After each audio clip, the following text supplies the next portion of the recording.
വിശ്വാസികളിൽ തന്നെ രണ്ട് തരമുണ്ട്.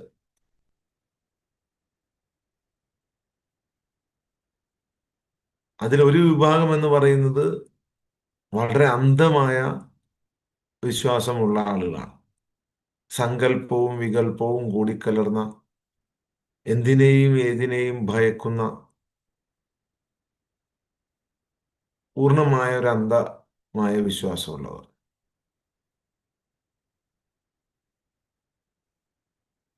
രണ്ടാമത്തെ വിഭാഗം ഞാൻ വിശ്വാസിയാണ് എന്ന് ചുമ്മാ വെറുതെ തന്ത്രത്തിന് പറയുകയും എന്നാൽ പൂർണ്ണമായും നിരീശ്വരവാദവും യുക്തിവാദത്തെയും ഉള്ളിൽ കൊണ്ടുവന്ന് നടക്കുന്നവരാണ്. അവരാണ് ഈ കപടശാസ്ത്രത്തെക്കുറിച്ച് വിശദീകരിക്കാറ്. ശാസ്ത്രം പറയുന്നതെല്ലാം സത്യവും തത്വചിന്താപരമായി പറയുന്ന കാര്യങ്ങളെല്ലാം കപടശാസ്ത്രവും. അതിന് പേര് അവരിട്ടിട്ടുണ്ട്, കപടശാസ്ത്രം.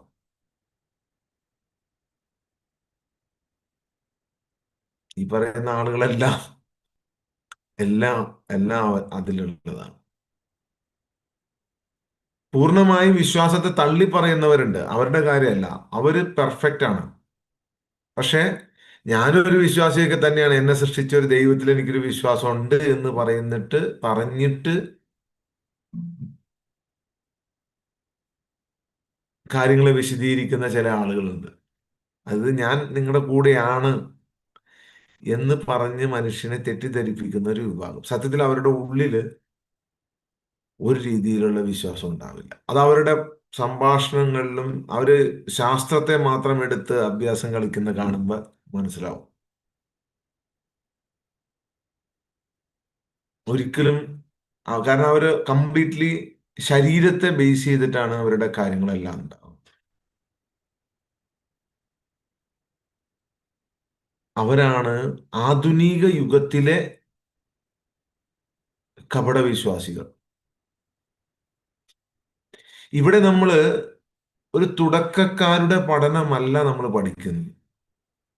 കാരണം ഓൾറെഡി നിങ്ങൾ തുടക്കക്കാർക്ക് പല രീതിയിലും നിങ്ങൾക്ക് വർഷങ്ങളായി നിങ്ങൾ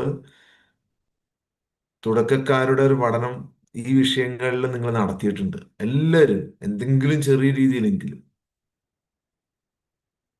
ഇത് ഏറ്റവും വികസിതമായ, ഏറ്റവും അഡ്വാൻസ്ഡ് ആയ ഒരു പഠനമാണ് ഇപ്പൊ നമ്മൾ മുന്നോട്ട് കൊണ്ടുപോകുന്നത്. അല്ലെങ്കിൽ പ്രപഞ്ചശാസ്ത്രം, ഉം, വികസിത വേദാന്ത പഠനം, അപ്പോഫാറ്റിക് ദൈവശാസ്ത്രം എന്നിവയിലെല്ലാം പഠിപ്പിക്കുന്ന റൂട്ട് ലെവൽ മെറ്റാഫിസിക്സ് ആണ് നമ്മൾ പഠിക്കുന്നതും പഠിച്ചുകൊണ്ടിരിക്കുന്നതും.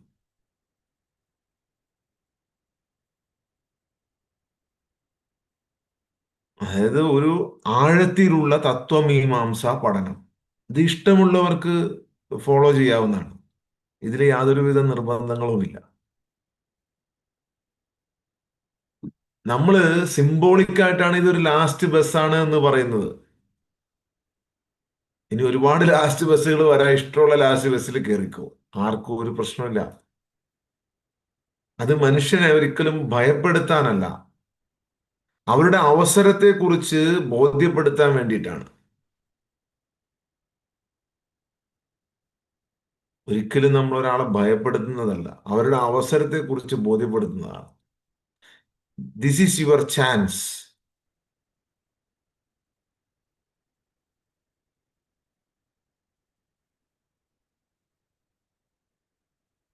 This is your chance. ഇവിടെ യാതൊരുവിധ നിർബന്ധവും യാതൊരുവിധ ബലപ്രയോഗവും ഇല്ല എന്ന് പറഞ്ഞാലും അങ്ങനെയൊന്നുമല്ല, ബലപ്രയോഗമാണ് എന്ന് പറഞ്ഞ് കൊണ്ടുവരുന്നത് പൂർണ്ണമായും തെറ്റാണ്.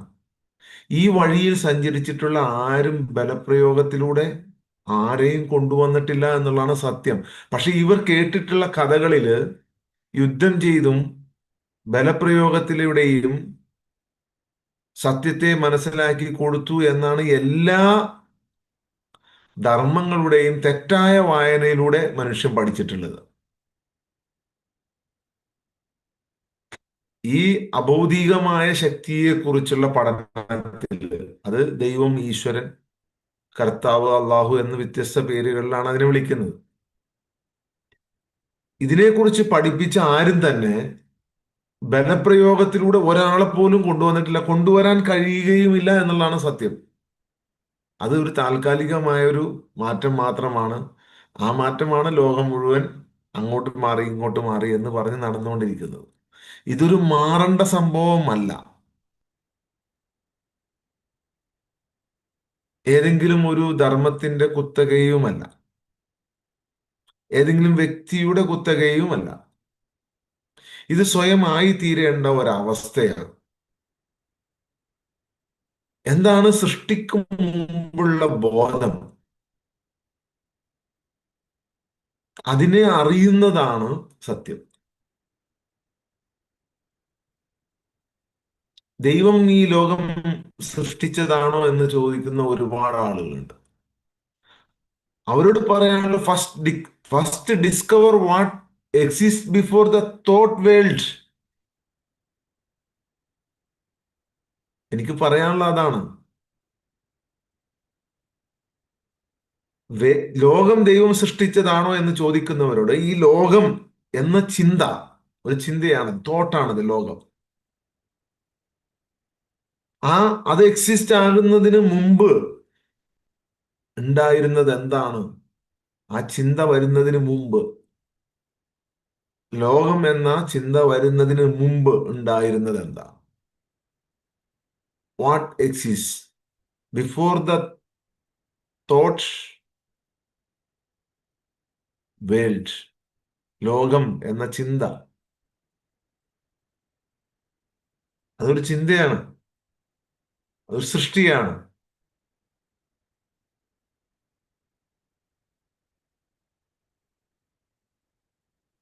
ഞാൻ പറഞ്ഞു, ഒരാളുടെ ഈഗോ ഒരു കുട്ടി പിശാചാണ് എന്നുണ്ടെങ്കിൽ, സാമൂഹികമായ ഈഗോ വലിയ പിശാചാണ്. അല്ലേ? വലിയ ദുരന്തമാണ് അത് സൃഷ്ടിക്കുന്നത്. അപ്പൊ സാമൂഹികമായ ഒരു ഓപ്പോസിറ്റ് സൈഡ് കോൺഷ്യസ്നെസ്സിനെ കുറിച്ച് നിങ്ങളൊന്ന് ചിന്തിച്ചു നോക്കി. അതെല്ലാം ചേരുന്ന ഒരു വലിയ കോൺഷ്യസ്നെസ് എത്ര പവർഫുൾ ആയിരിക്കും അത്? മോസ്റ്റ് പവർഫുൾ എന്ന് പറയാൻ പറ്റും, അല്ലെ? അതില്ല എന്ന് ആർക്കും നിഷേധിക്കാൻ പറ്റൂല. പക്ഷെ ഇന്ന് ലോകത്ത് മുഴുവൻ അതാണോ നടക്കുന്നത്? അല്ല. ലോകത്തെല്ലാവരും പൈശാചികമായ ശക്തികളുടെ കൂടെയാണ്. അതുകൊണ്ട് ലോകം മുഴുവൻ അക്രമവും ദുരന്തവുമാണ്. ലോകം മുഴുവൻ നേരെ ഓപ്പോസിറ്റ് സൈഡിലുള്ള ചിന്തയായിരുന്നു എങ്കിൽ നിങ്ങളൊന്ന് ആലോചിച്ച് നോക്കിയാൽ ലോകം മുഴുവൻ സ്വർഗമായിരിക്കില്ലായിരുന്നു. അതിനെക്കുറിച്ചാണ് നമ്മൾ സംസാരിച്ചുകൊണ്ടിരിക്കുന്നത്. അതാണ് സൃഷ്ടിക്ക് മുമ്പുള്ള ബോധം. സൃഷ്ടി വന്നപ്പോഴാണ് ഈ പൈശാചികമായ ബോധവും ഈ അതിൻ്റെ കൂടെയുള്ള വലിയ മാനസികപരമായ ബോധവും ഉണ്ടായത്. ഇന്ന് നമ്മളിവിടെ പ്രപഞ്ചത്തെക്കുറിച്ച് പഠിക്കുന്നേയില്ല, ലോകത്തെക്കുറിച്ച് പഠിക്കുന്നേയില്ല. നമ്മൾ പഠിക്കുന്നത് പ്രപഞ്ചത്തെ അറിയുന്നത് എന്താണ് എന്നാണ് പഠിക്കുന്നത്. പ്രപഞ്ചത്തെക്കുറിച്ച് പഠിക്കുന്നില്ല. ബാക്കി നിങ്ങൾ ഈ പറയുന്ന കാര്യങ്ങളെല്ലാം പ്രപഞ്ചത്തെക്കുറിച്ചുള്ളതാണ്. ലോകം, മനുഷ്യൻ, മനുഷ്യ ശരീരം, മനുഷ്യന്റെ ബ്രെയിൻ, മനുഷ്യന്റെ ഹോർമോൺ, മനുഷ്യന്റെ ഉള്ളിലുള്ള സംഭവങ്ങൾ, പുറത്തുള്ള സംഭവങ്ങൾ, കാറ്, വീട്, ബംഗ്ലാവ്, പൈസ, എല്ലാം ഈ പ്രപഞ്ചത്തെ കുറിച്ചാണ് പഠിക്കുന്നത്. നമ്മൾ ഒരിക്കലും പ്രപഞ്ചത്തെ കുറിച്ചല്ല പഠിക്കുന്നത്. പ്രപഞ്ചത്തെ അറിയുന്നത് എന്താണ്? കാലത്തിന് മുമ്പ്, ദ്രവ്യത്തിന് മുമ്പ്, മാലാഖമാർക്ക് മുമ്പ്, പിശാചുക്കൾക്ക് മുമ്പ്, ആറ്റങ്ങൾക്ക് മുമ്പ്, എല്ലാത്തിനും മുമ്പ്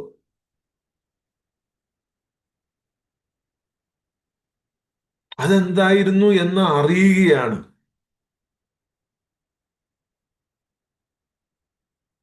ആ അറിയലാണ് അവയർനെസ്. ഈ ദ്രവ്യങ്ങൾക്കും മാലാഖമാർക്കും പിശാചുക്കൾക്കും ആറ്റങ്ങൾക്കും എല്ലാത്തിനും മുമ്പുണ്ടായിരുന്നത് എന്തായിരുന്നു? അതായിരുന്നു അവബോധം. അതൊരു വ്യക്തിയല്ല, അതൊരു രൂപമല്ല, അതൊരു ചിന്തയല്ല. അതാണ് ശുദ്ധ അവബോധം. അതിനെ എന്ത് പേരിട്ട് നിങ്ങൾ വിളിച്ചോ, ദൈവം, ഈശ്വരൻ, അള്ളാഹു, കർത്ത, പല പേരിലും ആൾക്കാർ വിളിക്കുന്നുണ്ട്. ആ ശുദ്ധമായ അറിവിനെയാണ്, അല്ലെങ്കിൽ ആ ശുദ്ധാവബോധത്തെയാണ് ഉപനിഷത്തുകളിൽ സച്ചിത് ആനന്ദ എന്ന് വിളിച്ചത്. അൽ ഹക്ക് എന്ന് അറബിയിൽ വിളിച്ചത്. യാഥാർത്ഥ്യം, ഈ യാഥാർത്ഥ്യം, റിയാലിറ്റി, ഡ്യൂസ് അബ്സ്കോണ്ടിറ്റസ്, അതായത് ഗുണവിശേഷങ്ങൾക്കപ്പുറമുള്ള ആ ശക്തി.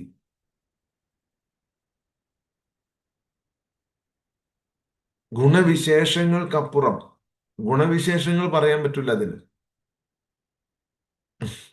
പിന്നെ ആകെ കൊടുക്കാവുന്ന ഗുണവിശേഷം എന്ന് പറഞ്ഞാൽ നല്ല നല്ല സംസാരവും നല്ല വാക്കുകളും നല്ല നാമങ്ങളും എല്ലാം അതാണെന്നേ പറയാൻ പറ്റുള്ളൂ. അതേ പറയാൻ പറ്റുള്ളൂ.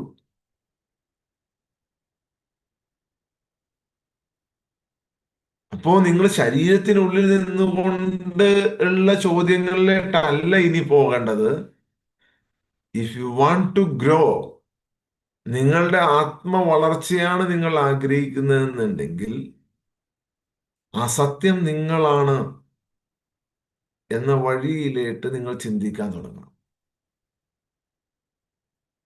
അതുണ്ടാകുന്നതല്ല.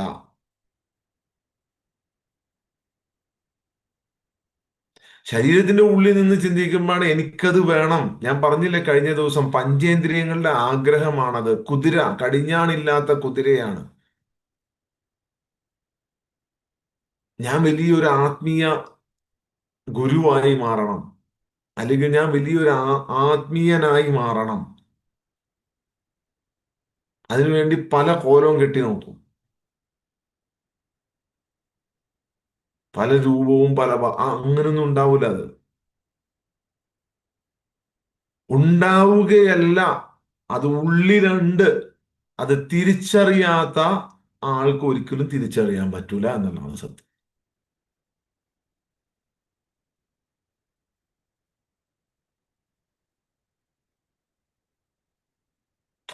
അവിടെയും അവിടെയും ഈ കുതിരകളെ പറ്റിട്ടാണ് ചോദിക്കുന്നത്. നിങ്ങൾക്ക് ഒരിക്കലും പറ്റൂല അത്.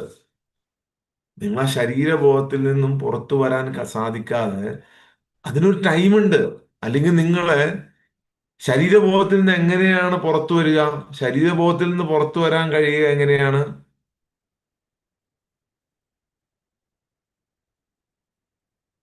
ഉം? ലോജിക്ക് വിടണം. അതിപ്പോ നാച്ചുറലായി ഉണ്ടായി വരുമല്ല, ഉള്ളതിനെ കാണുകയാണ് ചെയ്യുന്നത്. ലോജിക്കിലാണ് ഈ പറയുന്ന പഞ്ചേന്ദ്രിയങ്ങൾ ഒരു കുതിരകളെ പോലെ ഓടുകയാണ്. അത് തൊടണം, ഇത് ടച്ച് ചെയ്യണം, അത് അറിയണം, അത് കൊണ്ടുവരണം, ഇത് ഉണ്ടാക്കിയെടുക്കണം. ഇതെല്ലാം പഞ്ചേന്ദ്രിയങ്ങളുടെ ബോധമാണ്, ലോജിക്കാണ്.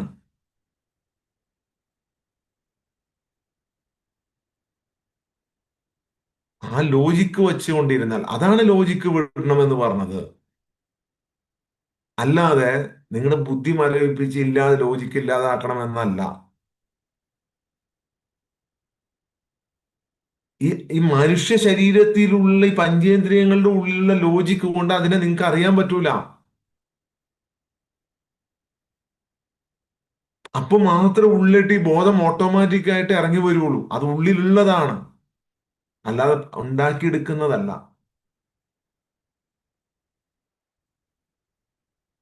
നമ്മൾ എന്താണ് നിലനിൽക്കുന്നത് എന്ന് ചോദിക്കുന്നില്ല. നമ്മൾ ചോദിക്കുന്നത് അസ്തിത്വം പ്രതീക്ഷപ്പെടുന്നതിന് എന്താണ് ഉണ്ടായിരിക്കേണ്ടത്. അവിടെയും നിങ്ങൾ ഹാർട്ടിലാണോ എന്ന് ചോദിക്കുമ്പോൾ ഉള്ളിലാണോ പുറത്താണോ എന്ന് ചോദിച്ചുകൊണ്ടിരിക്കുകയാണ്. Understand. Just try to understand. അതിനെങ്കിലും ഒന്ന് ശ്രമിച്ചു നോക്ക്. ഒരാൾ ചോദിക്കുകയാണ് എന്റെ ഹൃദയത്തിലാണോ? ഓക്കെ, 7:15 നമുക്ക് ഇന്ന് പ്രോസസ് സ്റ്റാർട്ട് ചെയ്യേ. എല്ലാ ഗ്രൂപ്പിലും മെസ്സേജ് അയക്കാം.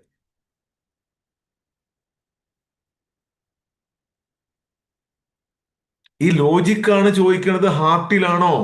ലോജിക്കിന്റെ ചോദ്യമാണത്. ഒരിക്കലും അത് ഹാർട്ടിനുള്ളിൽ എന്നൊരു സിംബോളിക്കാണ്. അല്ലാതെ ഹാർട്ടിന്റെ ഉള്ളിൽ കൊണ്ടുപോയി വച്ചേക്കല്ല.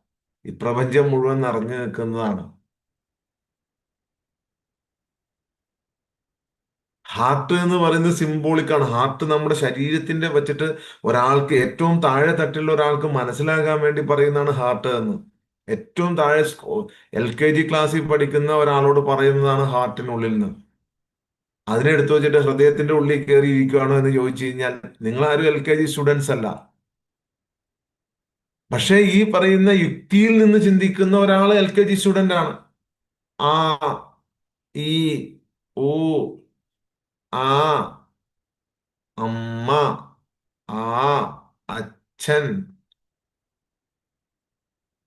ഉം, അത് പഠിക്കുകയാണ്. അവിടെ നിങ്ങൾക്ക് ഹൃദയത്തിലാണ്. അവിടെ ഹൃദയത്തിലാണ്. അത് ഓരോ തലവും ഒരു ഒരു ധർമ്മവും തെറ്റ് പഠിപ്പിക്കുന്നില്ല. എല്ലാം ശരി തന്നെയാണ് പഠിപ്പിക്കുന്നത്. അവരവർ നിൽക്കുന്ന ഗ്രേഡിലുള്ള ആളുകൾക്കാണ് പഠിപ്പിക്കുന്നത്. സത്യമാണത്. You can follow. നിങ്ങൾക്ക് എന്തും ഫോളോ ചെയ്യാം. ഈ ഭൂമിയിൽ തെറ്റില്ല. ഫോളോ ചെയ്യുന്നതൊന്നും തെറ്റല്ല. Better luck next life. ഇത്രേ ഉള്ളൂ. എല്ലാവരും ഒബ്ജക്റ്റ് ആണ്. ഒബ്ജക്റ്റ് ആയവർ ഒബ്ജക്റ്റിൽ നിന്ന് തന്നെ ചിന്തിക്കുക കേട്ടോ. എവിടെയാണോ നിൽക്കുന്നത് അവിടെ നിന്ന് ചിന്തിക്കുക. എന്തെങ്കിലും ഒന്ന് തെളിഞ്ഞു വരും. അത് വിശ്വസിക്കുക. അത്രേ ഉള്ളൂ. ഇല്ലെങ്കിൽ വിഭേഷിക്കുക.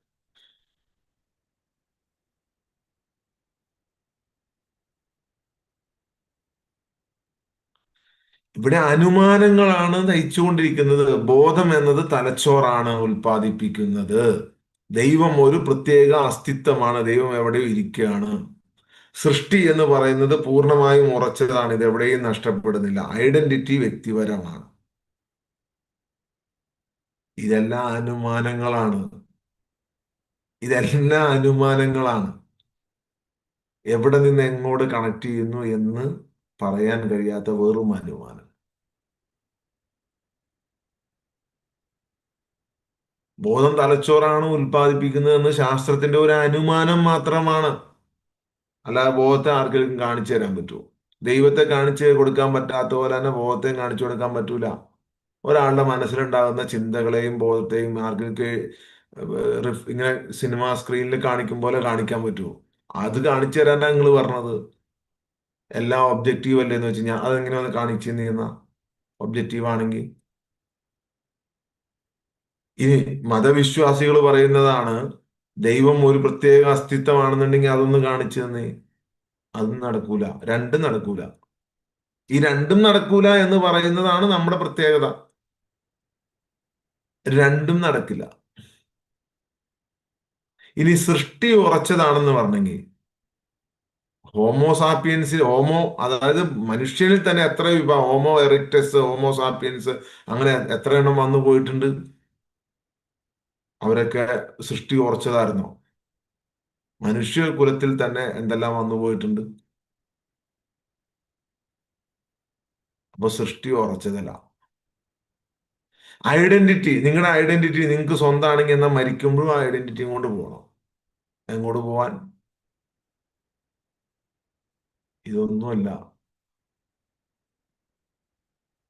ഇവിടെയാണ് നമ്മൾ ഗവേഷണം ചെയ്യുന്നത്. പ്രാഥമികമായി അവബോധം എന്താണ്? സൃഷ്ടിഭാവമായി എന്താണ്? സ്വയം പ്രകടനമായി വരുന്നത് എന്താണ്? ദൈവം തന്നെ എന്ന നിലയിൽ വരുന്നത് എന്താണ്? ഇത് തത്വചിന്തയല്ല, ഫിലോസഫി എന്ന് പറഞ്ഞ് ഇത് ചെയ്യാൻ പറ്റില്ല. ഇതാണ് റിയലിസം. ഇതാണ് റിയലിസം. ഇതിന്റെ പേര് ഒരു ഇസം എന്ന്. ഇതെന്ത് ഇസമാണ് നിങ്ങൾ പറഞ്ഞതെന്ന് വെച്ച് കഴിഞ്ഞാൽ ഇത് റിയലിസമാണ്.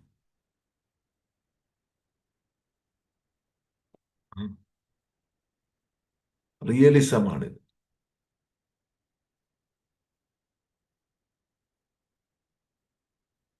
രൂപത്തിന് മുമ്പുണ്ട അവബോധം. അതായത് വേദാന്തങ്ങളിൽ പറയുന്നത് ആദിയിൽ ഒരു അസ്തിത്വം മാത്രമേ നിലനിന്നിരുന്നുള്ളൂ. അതിനൊരു സെക്കൻഡ് പോലും, സെക്കൻഡ് ഇല്ലാത്ത ഒന്ന്. അതായത് 1 സെക്കൻഡ്, 2 സെക്കൻഡ്, 3 സെക്കൻഡ് എന്ന് പറയുന്നത്. ബ്രഹ്മം എന്ന് പറയുന്നത് ആകാശത്തുള്ള ഒരു ദൈവമല്ല, സ്ഥലം അറിയുന്നതാണ് അത്. സ്ഥലം അറിയുന്നത്. ഞാൻ ഈ ശരീരമാണ് എന്നതിന് മുമ്പ്, ഉറങ്ങുന്നവന്റെ സ്വപ്നം പോലെ, ഉറങ്ങുന്ന ഒരാൾക്ക് സ്വപ്നം കാണില്ലേ, ആ ബോധത്തിനുള്ളിൽ സൃഷ്ടി ഉടലെടുത്തതാണ്. ഉറങ്ങുന്നവന്റെ ഒരു സ്വപ്നമാണ് സൃഷ്ടി.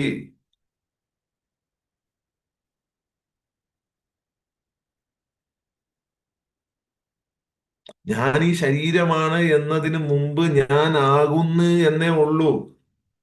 അത് വ്യക്തിപരമല്ല. അത് നിങ്ങൾ മനസ്സിലാക്കണം. ഞാൻ ആകുന്നു എന്നേ ഉള്ളൂ, വ്യക്തിപരമല്ല അത്. അത് സാർവത്രികമാണ്, ഏകതയാണ്, വൺനെസ് ആണ്.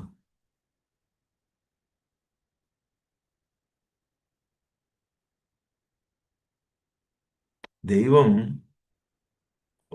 പ്രപഞ്ചത്തിനുള്ളിലല്ല, പ്രപഞ്ചം ദിവ്യമായ അറിവിനുള്ളിലാണ് നിൽക്കുന്നത്.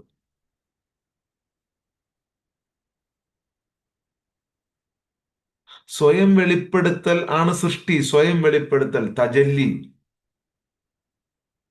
അതായത് ബഹുത്വം. പ്രതിഫലനങ്ങളാണ് ബഹുത്വം. പ്രതിഫലനങ്ങൾ. അവിടെയാണ് നമ്മൾ ഒന്നിനെയും കുറ്റം പറയാത്തത്. ഒന്നിനെയും കുറ്റം പറയേണ്ട ആവശ്യമില്ല. അവരവർ നിൽക്കുന്ന ഗ്രേഡിലാണ് അവരവരുള്ളത്. അതിപ്പം മതമുള്ളവനാണെങ്കിലും ശരി, മതം ഇല്ലാത്തവനാണെങ്കിലും ശരി, ഒരു മതത്തിൽ വിശ്വസിക്കുന്ന ഒരാളാണെങ്കിലും ശരി, അവരൊക്കെ അവരവരുടെ, ഒന്നിനെ കുറ്റം പറയണ്ട. അവരൊക്കെ ചെയ്യുന്നത് നല്ല കാര്യങ്ങൾ ചെയ്യുന്നുണ്ടാവും. അവരൊക്കെ നന്മ അവരവിടെ നിൽക്കട്ടെ. ആർക്കെന്ത് പ്രശ്നം?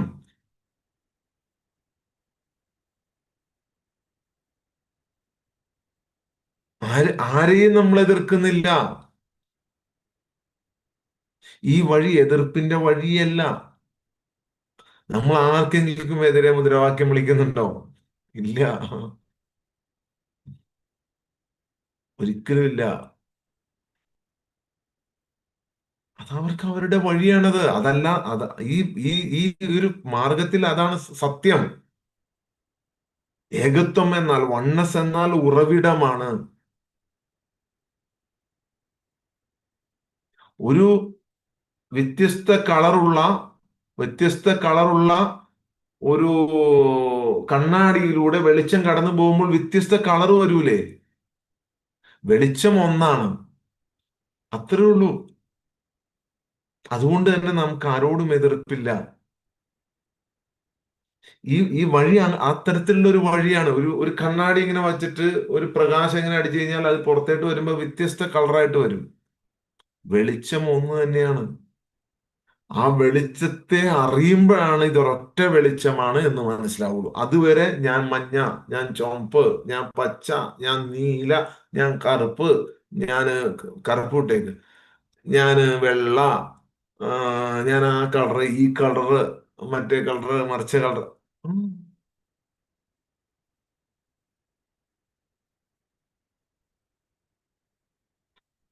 എല്ലാം ശരി. കോടിക്കണക്കിന് വർഷങ്ങൾ വേണ്ടി വരും ഈ സാധനം മനസ്സിലാക്കണമെങ്കിൽ. നിങ്ങൾ വിചാരിക്കണ പെട്ടെന്ന് മനസ്സിലാവുന്ന? മനുഷ്യന്, അതായത് ഏറ്റവും കൂടുതൽ ഇവിടെ ജീവിച്ച മനുഷ്യ വിഭാഗം എന്ന് പറയുന്നത് ഹോമോ എറിക്ടസ് ആണെന്ന് എനിക്ക് തോന്നുന്നു. 20 ലക്ഷം വർഷമാണ് അവര്, 20 ലക്ഷം വർഷം ജീവിച്ചു എന്നാണ് പറഞ്ഞത്. ഹോമോസാപ്പിയൻസ് വന്നിട്ട് എനിക്ക് തോന്നുന്നത് 3 ലക്ഷം വർഷം കണ്ടായിട്ട്. ഏഹ്? ഇത് മനസ്സിലാക്കിയെടുക്കണമെങ്കിൽ, അപ്ഡേറ്റ് ആവണമെങ്കിൽ ലക്ഷക്കണക്കിന് വർഷങ്ങൾ പിടിക്കും. ഈ പറയണത് എന്താന്ന് മനസ്സിലാവണമെങ്കിൽ പോലും. ഒരു പ്രകാശമാണ്, ആ പ്രകാശം ഇങ്ങനെ വ്യത്യസ്ത കളറിൽ ഒരു കണ്ണാടി തട്ടി അപ്പുറത്തേട്ട് വ്യത്യസ്ത കളറായിട്ട് വരുവാണ്. ഈ വരുന്ന ഒറ്റ പ്രകാശത്തെ, അതായത് ഉറവിടത്തെ അറിയുമ്പോഴാണ് സത്യം മനസ്സിലാവുള്ളൂ എന്ന് പറയണത് മനസ്സിലാവണമെങ്കിൽ പോലും എന്ത് മാങ്ങയാണോ താൻ പറഞ്ഞത് എന്ന് എന്ന് ചോദിക്കൂലേ? അതുപോലെ ചോദിച്ചുകൊണ്ടിരിക്കും.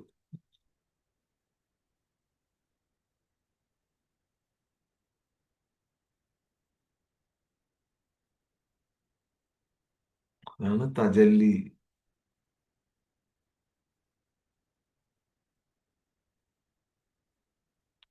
ദൈവം പേരിനും രൂപത്തിനും അസ്തിത്വത്തിനും അതീതമാണ് എന്ന് മെയ്സ്റ്റർ എക്കാർട്ട് പറഞ്ഞെങ്കിൽ അതെന്താണ്? ആത്മാവിന്റെ അടിത്തറയും ദൈവത്തിന്റെ അടിത്തറയും ഒറ്റ അടിത്തറയാണ് എന്നാണ് പറഞ്ഞത്. ആത്മാവിന്റെ അടിത്തറയും ദൈവത്തിന്റെ അടിത്തറയും ഒറ്റ അടിത്തറയാണ് എന്നാണ് പറഞ്ഞത്. ഒറ്റ അടിത്തറയാണ്. സൃഷ്ടി ദൈവീകമായ അതിരുകടക്കലിൽ നിന്നാണ് ഉദ്ഭവിക്കുന്നത്, ആവശ്യത്തിൽ നിന്നല്ല. സൃഷ്ടി ദൈവീകമായ അതിരുകടപ്പിൽ നിന്നാണ് ഉത്ഭവിക്കുന്നത്. എന്ന് നീ എന്റെ പണി ചെയ്യാൻ തുടങ്ങിയോ അന്ന് നിനക്ക് ഈ പണി, ഈ സഫറിങ്സ്, അവിടെയാണ് സൃഷ്ടി. നിങ്ങൾ എല്ലാവരും സൃഷ്ടിപ്പ് നടത്തുന്നുണ്ട്.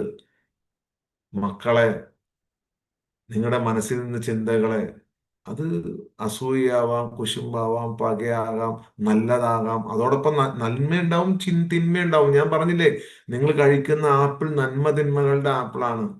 നിങ്ങൾ സൃഷ്ടിക്കുന്നത് നന്മയെയും തിന്മയെയുമാണ്. രണ്ടും സൃഷ്ടിക്കുന്നുണ്ട്.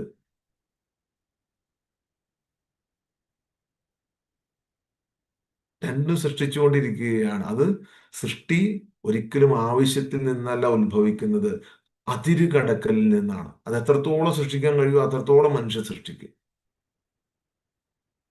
നമ്മൾ ആ പ്രപഞ്ചത്തെ കുറിച്ചല്ല പറയുന്നത്, ആ ലോകത്തെ കുറിച്ചുമല്ല പറയുന്നത്, ആ സയൻസിനെ കുറിച്ചുമല്ല പറയുന്നത്. ഇല്ല, ആപ്പിളിനെ കുറിച്ചേ അല്ല നമ്മൾ പറയുന്നത്. ആപ്പിൾ എന്ന് പറയുന്നത് നിങ്ങളുടെ കുതിരകളുടെ ആവശ്യമാണ്, നിങ്ങളുടെ ആവശ്യമാണ് ആപ്പിൾ. എന്നാൽ നിങ്ങളുടെ യഥാർത്ഥ ആവശ്യമല്ല. നിങ്ങൾ എവിടെയാണോ നിൽക്കുന്നത് അതിന്റെ ആവശ്യമാണ് ആപ്പിൾ. യഥാർത്ഥത്തിൽ നിങ്ങളുടെ ലക്ഷ്യം എന്ന് പറയുന്നത് മരമാണ്. പക്ഷെ നമ്മളിപ്പോഴും ആപ്പിളിനെയാണ് അന്വേഷിക്കുന്നത്. അതായത് സ്വയം ആയിരിക്കുന്നതിന്റെ പ്രവൃത്തിയാണ്, അല്ലാതെ ദൈവം ഒരു വസ്തുവല്ല എന്ന് ബോധമാണ് നമുക്ക് ആവശ്യമുണ്ടാകുന്നത്.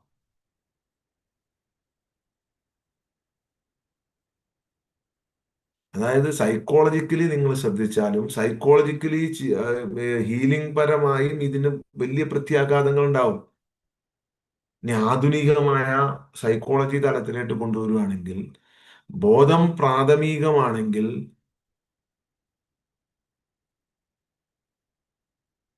അവിടെ ഐഡന്റിറ്റി ആയും ആഘാതം സത്തയല്ലാതായി മാറും. ആഘാതം എന്നത് എന്റെ സത്ത. എന്തെങ്കിലും ഒരു ദുരന്തം ഉണ്ടായി, പിന്നെ ഞാനാണ് ആ ദുരന്തം എന്ന് ചിന്തിക്കുന്നത് മാറും. അത് സംതൃപ്തിയായി മാറും അവിടെ. നിങ്ങൾ ആധുനിക സൈക്കോളജിയിൽ അവർ പറയുന്നത് ഇതാണ്, ഐഡന്റിറ്റി വിടണം എന്നാണ് പറഞ്ഞത്. You just leave your identity. എന്തിനാണ് മറ്റുള്ളവർ എന്ത് പറയുന്നു എന്ന് നോക്കണത്? അത് വിടാൻ കഴിയുന്നില്ല. കാരണം വിടാൻ കഴിയാത്തതിന്റെ കാരണം യഥാർത്ഥ ലക്ഷ്യത്തിലേട്ടല്ല അവരെ കൊണ്ടുപോകുന്നത്. താൽക്കാലികമായി വിടും, കുറച്ചു ദിവസം കഴിയുമ്പോൾ വീണ്ടും പ്രശ്നം ഉണ്ടാവും. നിങ്ങൾ സൈക്കോളജിക്കലി നിങ്ങൾ ഇത് വെച്ച് നോക്കിയോ. സൈക്കോളജി പറഞ്ഞ എന്താണ്? നിങ്ങൾ മറ്റുള്ളവർ പറഞ്ഞ എന്തിനാണ് ചിന്തിക്കുന്നത്, നിങ്ങൾക്ക് നിങ്ങളുടെ വഴി. നിങ്ങൾ എന്നിട്ട് വലിയ വലിയ മുന്നേറ്റങ്ങളൊക്കെ ഇവർ നടത്തും, വലിയ വ്ളോഗറും വലിയ ഇതൊക്കെ ആവും. ഈ മറ്റുള്ളവർക്ക് എന്ത് പ്രശ്നം എന്ന് വിചാരിച്ചിട്ടാണ് ഇവർ ചെയ്യണത് ഇതൊക്കെ. ലാസ്റ്റ് ഇവർ തകർന്നടിഞ്ഞു പോണ ചരിത്ര സംഭവങ്ങൾ എത്ര എണ്ണം ഇപ്പൊ ഈ അടുത്ത ദിവസങ്ങളിൽ ഉണ്ടായി. നമ്മുടെ നമ്മുടെ ഈ സ്റ്റേറ്റിൽ തന്നെ എത്ര സംഭവങ്ങൾ ഉണ്ടായി, എത്രയോ സംഭവങ്ങൾ ഉണ്ടായി. നിങ്ങൾ കണ്ടുനോക്ക്.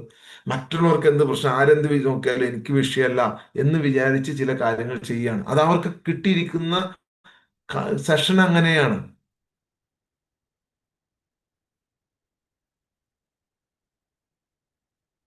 ആ ലാസ്റ്റ് ഒന്നുമില്ലെങ്കിൽ ജയിലിൽ പോകും, ഇല്ലെങ്കിൽ ആത്മഹത്യ ചെയ്യും. അത് ഭയങ്കര ഡേഞ്ചറാണത്. അവിടെ ഐഡന്റിറ്റി ഇല്ലാതായി അവർ കാര്യങ്ങളൊക്കെ ചെയ്യും. പിന്നീട് അവിടെ ഒരു ആഘാതം വരുമ്പോൾ ആഘാതം അവരുടെ സത്തയായി മാറും. ഞാനാണ് അത് എന്ന് വിചാരിച്ചിട്ട് ഒന്നുമില്ലെങ്കിൽ ഒരു ക്രിമിനലായി മാറും, ഇല്ലെങ്കിൽ എന്ത് സംഭവിക്കും? ആള് പോകും. അതേസമയം ബോധം പ്രാഥമികമാണ് എന്നുണ്ടെങ്കിൽ ഇതെല്ലാം മാറും. അവബോധമാണ് പ്രാഥമികം, ലക്ഷ്യം പ്രാഥമികമാണെന്നുണ്ടെങ്കിൽ മരണഭയം ഉണ്ടാവില്ല, ഐഡന്റിറ്റി ഇതുണ്ടാവില്ല, ആഘാതം ഒരു, അതായത് ഈ വലിയ നമ്മുടെ ജീവിതത്തിൽ ഉണ്ടാകുന്ന വലിയ പ്രശ്നങ്ങളുണ്ടല്ലോ, അത് നമ്മുടെ സത്യമാവില്ല, സംതൃപ്തിയാവും അവിടെ. ഓക്കെ, സംഭവിച്ചു, കുഴപ്പമില്ല, ഞാനത് അക്സെപ്റ്റ് ചെയ്യുന്നു, എനിക്ക് ഇതിലും വലിയ ലക്ഷ്യമുണ്ട്. അവിടെ ആസക്തി ഉണ്ടാവില്ല, അഹംഭാവം ഉണ്ടാവില്ല. അഹംഭാവം പ്രവർത്തിക്കും, പക്ഷെ അത് കേവല പ്രവർത്തനമായിരിക്കില്ല.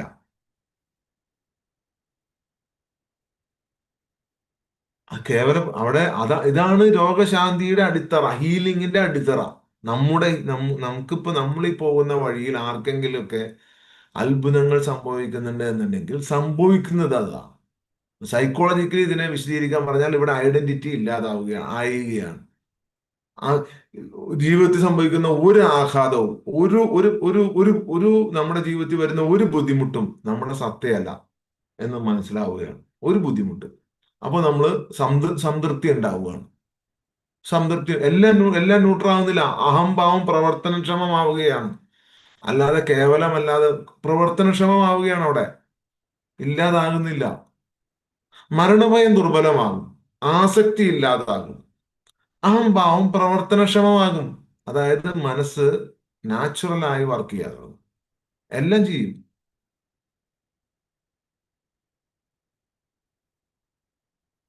അതൊരു ബാലൻസിങ് ആണ്. ബാലൻസിങ്.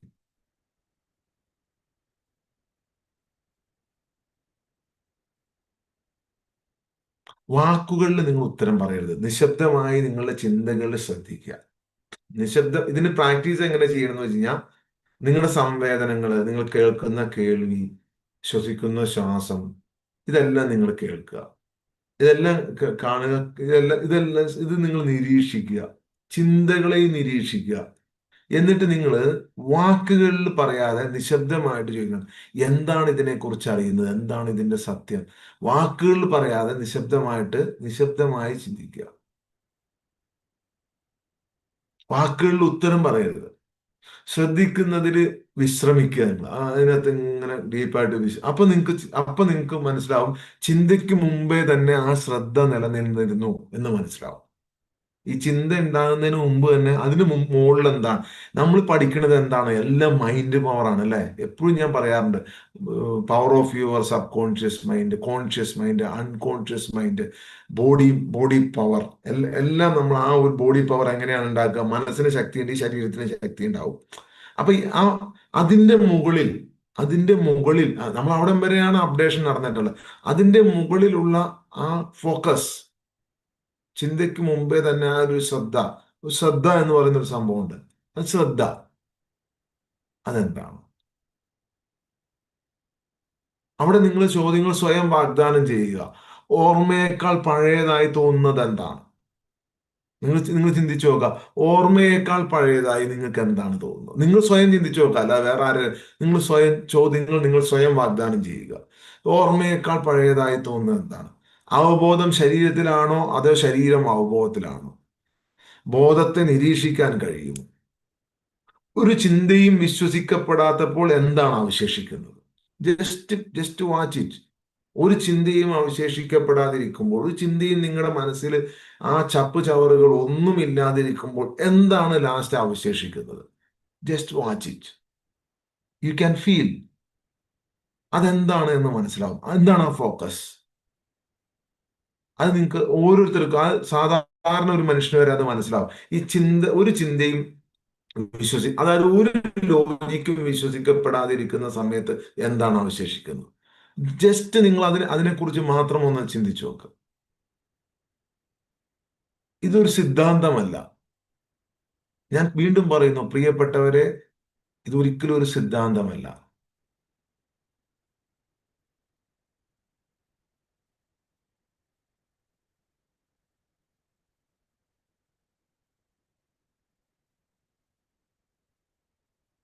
നിങ്ങളുടെ ബുദ്ധി ഉപയോഗിച്ച്, ബ്രെയിൻ ഉപയോഗിച്ച് ഈ ബോധം മനസ്സിലാക്കാൻ കഴിയില്ല.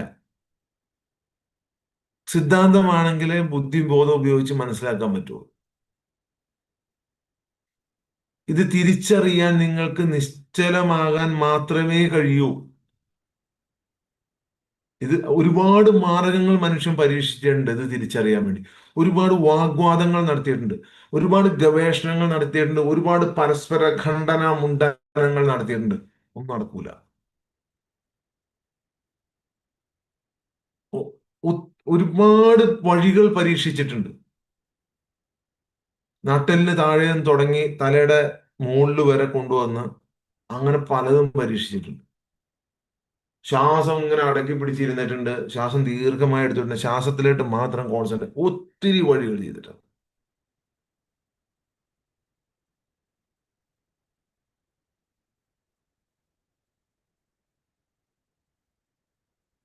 നീക്കം ചെയ്യാൻ കഴിയാത്തത് മാത്രം അവശേഷിക്കുന്നത് വരെ, നീക്കം ചെയ്യാൻ കഴിയാത്തത് മാത്രം അവശേഷിക്കുന്നത് വരെ ഇതിങ്ങനെ ഡിസ്റ്റർബ് ചെയ്തുകൊണ്ടിരിക്കും. അത് എങ്ങനെ ചെയ്യാം എന്ന ഒരു ഒരു ഒരു പ്രാക്ടിക്കലി നമ്മൾ നോക്കുമ്പോൾ ഈ നിശബ്ദതയും ഈ ഒരു വഴിയാണ് നമുക്ക് കിട്ടുന്നത്. ഒരുപാട് ഗവേഷണം ഞാൻ ചുരുങ്ങിയത് ഒരു 10 വർഷക്കാലം ഇതെങ്ങനെയാണ് ഒന്ന് ചെയ്തെടുക്കുക അതിനുവേണ്ടി മാത്രം ചെലവഴിച്ചിട്ടുണ്ട്. പല പല വഴികളിൽ പല മാർഗങ്ങളിൽ ശ്രമിച്ചു നോക്കിയിട്ടുണ്ട്. ഒരു വഴിക്കും സക്സസ് ആയില്ല. കാരണം അതിന് നമുക്ക് ഈ പറയുന്ന വഴികളൊന്നും പര്യാപ്തമല്ല എന്നുള്ളതാണ് സത്യം. കാരണം അതെല്ലാം ഒരു ലിമിറ്റ്, എവിടെയോ പോയി ഒരു ലിമിറ്റ് ആവുകയാണ്. അതിനപ്പുറം എന്താണെന്ന് ചോദിക്കുമ്പോൾ ഈ പഠിപ്പിക്കുന്നവർക്ക് പോലും ഒരു ഉത്തരവില്ല. ഞാൻ എല്ലാവരോടും ചോദിക്കും. ഇപ്പൊ ഈ ക്വസ്റ്റ്യൻ ചോദിക്കണില്ല, അതിനേക്കാൾ വലിയ ചോദ്യമായിരുന്നു എന്റെ. ഇങ്ങനെയൊന്നും അല്ല ഞാൻ ചോദിക്കണത്.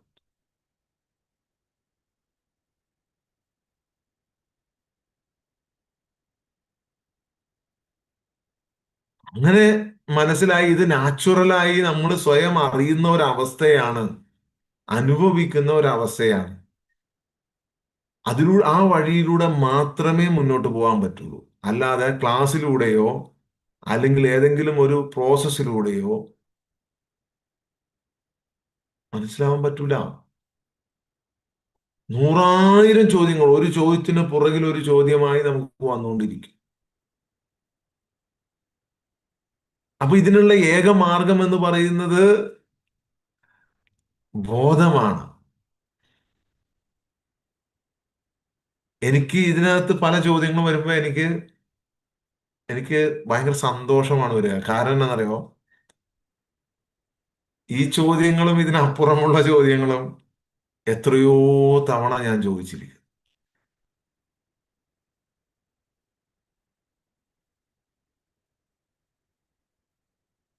അവിടെ ഒരു ഇതാരും പറഞ്ഞു തരൂല്ല, അതല്ലേ കുഴപ്പം. ഇതാരും പറഞ്ഞു തരില്ല, ഇതെങ്ങനെയാ. കാരണം അവർക്ക് അറിയില്ല ഇത് പറഞ്ഞു തരാൻ. അവർക്ക് പറഞ്ഞു തരുന്നുണ്ട്, ഇത് അറിഞ്ഞ ആളുകൾക്കും ഇത് പറഞ്ഞു തരുന്നുണ്ട്. പക്ഷെ എ- ഇത് വ്യക്തമാക്കുന്നതിന് ഒരു ഒരു എവിടെയോ ആരോ ഒരു ലിമിറ്റ് ഇട്ട് വച്ചിട്ടുണ്ട്.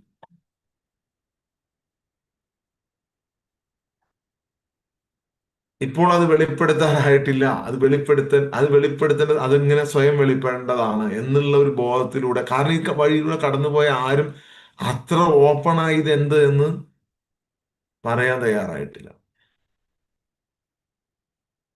കാരണം അവർക്ക് അറിയാൻ പാടില്ലാത്തതുകൊണ്ട്, ചിലപ്പോൾ ഇതുകൊണ്ടില്ല, പറയാൻ കഴിയാത്തതുകൊണ്ടാണ്. ആ പറഞ്ഞു കൊടുത്താൽ തന്നെ ചിലപ്പോൾ മനസ്സിലാവില്ല. കാരണം ആ ഒരു തലം ആ തലം അച്ചീവ് ചെയ്തിട്ടില്ലെങ്കിൽ പറയുമ്പോ എന്തോ ഭ്രാന്താണ് എന്നേ വിചാരിക്കും. ഞാൻ ഒരുപാട്, അതായത് നമ്മുടെ സന്യാസിമാര്, ഈ വിശുദ്ധന്മാര്, അവരൊക്കെ ഞാൻ പോയി ഫോളോ ചെയ്തിട്ടുണ്ട്. പലരോടും ചോദിച്ചിട്ടുണ്ട്, എല്ലാ ധർമ്മങ്ങളിലും ഉള്ളവരോട് പോയി ചോദിച്ചിട്ടുണ്ട്. അപ്പോൾ അതിന്റെ സത്യം ഇതാണ് എന്ന് പിന്നീടാണ് മനസ്സിലായത്. ആ സമയത്ത് അത് പറഞ്ഞു തന്നിരുന്നെങ്കിൽ എനിക്കൊന്നും മനസ്സിലാകുമായിരുന്നില്ല. എന്നെ ഈ പറയണത് എന്ന് ചോദിച്ച് ഞാൻ വിട്ടു ഓടിപ്പോയേനെ. അതെനിക്ക് ഫീൽ ചെയ്തപ്പോഴാണ്, അത് ഫീൽ ചെയ്യുമ്പോൾ അത് ഒരു അംശം ഫീൽ ചെയ്താൽ മതി. ഞാൻ പറഞ്ഞിരുന്നു പണ്ട്, അതായത് നമ്മൾ എന്താണോ ആഗ്രഹിക്കുന്നത്, എല്ലാവരും ഒരു മോക്ഷം അല്ലെങ്കിൽ ഒരു നിർവ്വാണ അല്ലെങ്കിൽ ഒരു സ്വർഗം ആഗ്രഹിക്കുന്നുണ്ട്. അതിന്റെ ഫീൽ അറിഞ്ഞിട്ട് തിരിച്ചു വന്ന ആരും ഇവിടെ ഇല്ല. ആരുമില്ല. ആരുമില്ല.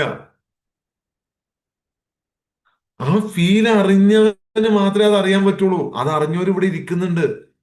അതാണ് അതിന്റെ സത്യം. ആ സുഖം അറിഞ്ഞവർ ഇവിടെ ഇരിക്കുന്നുണ്ട്. അതിലേട്ട് നിങ്ങൾ ഈ ശരീരം വിട്ടിട്ട് കോൺസെൻട്രേറ്റ് ചെയ്യ്. അല്ലാതെ ഇത് CBI സിനിമ പോലെ പരമ്പരയായിട്ട് പോണതല്ല ഇത്. ഇത് ഓൾറെഡി പറഞ്ഞു കഴിഞ്ഞു പലവട്ടം. നിങ്ങൾ വേറെ ഒരു ശരീരാവബോധത്തിൽ നിൽക്കുന്നതുകൊണ്ട് നിങ്ങൾക്ക് മനസ്സിലായിട്ടില്ല. ഞാൻ ആ സത്യം എത്രയോ തവണ ഇവിടെ റിവീൽ ചെയ്തിട്ടുണ്ട്. പല വട്ടം റിവീൽ ചെയ്തിട്ടുണ്ട് ഞാൻ. ഇപ്പൊ അഡ്വാൻസ് സ്റ്റേജിലേക്ക് ഇതിലും വലുതിലേക്ക് പോകുന്നതുകൊണ്ടാണ് ഇതിപ്പോ പറയണത്. എന്റെ ഓരോ ഓരോ ക്ലാസ് നിങ്ങൾ എടുത്ത് പരിശോധിച്ച് നോക്കിക്കോ. അതിനുള്ളിൽ രണ്ടോ മൂന്നോ പ്രാവശ്യം ഞാൻ ഈ രഹസ്യം സീക്രട്ട് പറഞ്ഞിട്ടുണ്ട്. ഓപ്പൺ ആയിട്ട് പറഞ്ഞിട്ടുണ്ട്.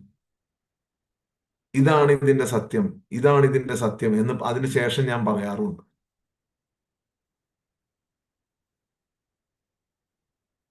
പക്ഷെ അത് മനസ്സിലാകണം എന്നുണ്ടെങ്കിൽ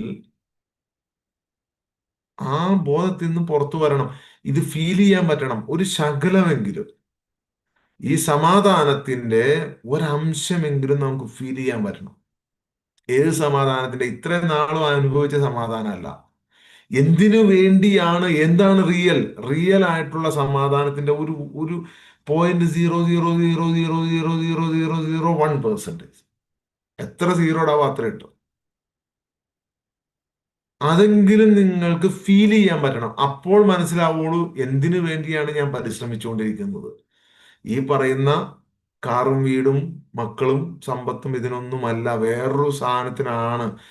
എന്തിനു വേണ്ടിയാണ് ഞാൻ പരിശ്രമിച്ചുകൊണ്ടിരിക്കുന്നത്? ആ സമാധാനത്തിന്റെ ഒരു എറ്റേണൽ പീസിന്റെ ഒരു ഒരു ഒരു അണുമണി തൂക്കം.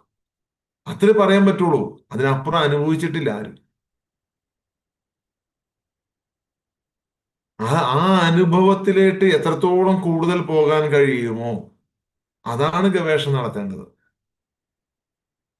അവിടെയാണ് നമുക്ക് കൂടുതൽ പോണത്. ഓരോ ദിവസവും നമ്മൾ അനുഭവിക്കുന്ന ഒരു പ്രത്യേകതയുണ്ട്. ഞാൻ അനുഭവിക്കുന്നുണ്ട്, നിങ്ങളും അനുഭവിക്കുന്നുണ്ട് അല്ലേ? ഒരു ഹൃദയത്തിൽ ഒരു ഇളം ചൂട് നമ്മൾ അനുഭവിക്കുന്നുണ്ട്. ഒരു ഒരു ഒരു നമ്മുടെ പഴയ പ്രശ്നങ്ങളിൽ നിന്നുള്ള ഒരു മോചനം നമ്മൾ അനുഭവിക്കുന്നുണ്ട്.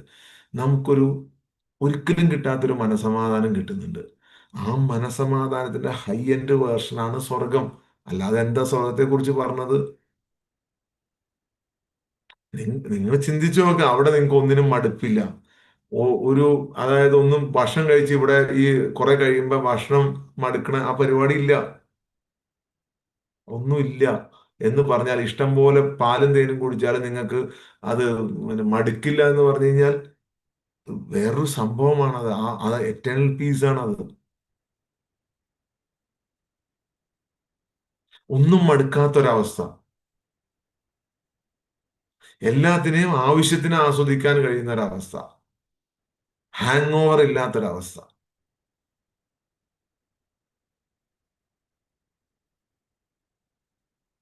അപ്പൊ ആ സത്യത്തിലേക്ക് അതൊരു സംഭവമാണ്. അതൊരിക്കലും ഒരു കാര്യമല്ല, അതൊരു സംഭവമാണ്. ആ സംഭവത്തെ പറഞ്ഞ് കേട്ട് മനസ്സിലാക്കാനാണ് നോക്കണത്. കേട്ട് മനസ്സിലാക്കാൻ നോക്കരുത്, അനുഭവിച്ച് മനസ്സിലാക്കാൻ നോക്ക്. എന്നോട് ചോദ്യം ചോദിക്കുമ്പോൾ നിങ്ങൾ കേട്ട് മനസ്സിലാക്കാനാണ് ശ്രമിക്കുന്നത്. എന്റെ ഫീൽ അങ്ങനെ, എന്റെ ഫീൽ അല്ല നിങ്ങൾ പഠിക്കേണ്ടത്. നിങ്ങളുടെ ഫീൽ എന്താ നിങ്ങൾ അനുഭവിക്കുക. എന്നിട്ട് അതിന്റെ കൂടുതൽ അതിൽ നിന്നും കൂടുതൽ കൂടുതൽ എന്ത് എന്നിട്ട് പോവാം. ആ അവർണ്ണനീയം എന്നേ പറയാൻ പറ്റുള്ളൂ ഇത്. അപ്പൊ ഒരാൾ വന്ന് ചോദിക്കുകയാണ്, എടവേ എന്തിനാ അവിടെ പോയി കുത്തിയിരിക്കണെന്ന് വെച്ച് കഴിഞ്ഞാൽ അവർണ്ണനീയം. എങ്ങനെ? എനിക്ക് പറ്റൂല വർണ്ണിക്കാൻ. ഞാൻ ആർക്കെങ്കിലും പറ്റുമെന്നുണ്ടെങ്കിൽ നിങ്ങൾ വർണ്ണിച്ചു കൊടുക്ക്. ഞാൻ ഒരുപാട് ശ്രമിച്ചിട്ട് എനിക്ക് പറ്റിയിട്ടില്ല. ഉം. പഞ്ചസാര മധുരമാണ് എന്ന് എഴുതി കാണിച്ചു കഴിഞ്ഞാൽ എഴുതിയിട്ട് നക്കി നോക്ക്. പഞ്ചസാര എന്ന് എഴുതിയിട്ട് നക്കി നോക്കി മധുരം ഉണ്ടോന്ന്. ആ അവസ്ഥയാണ്.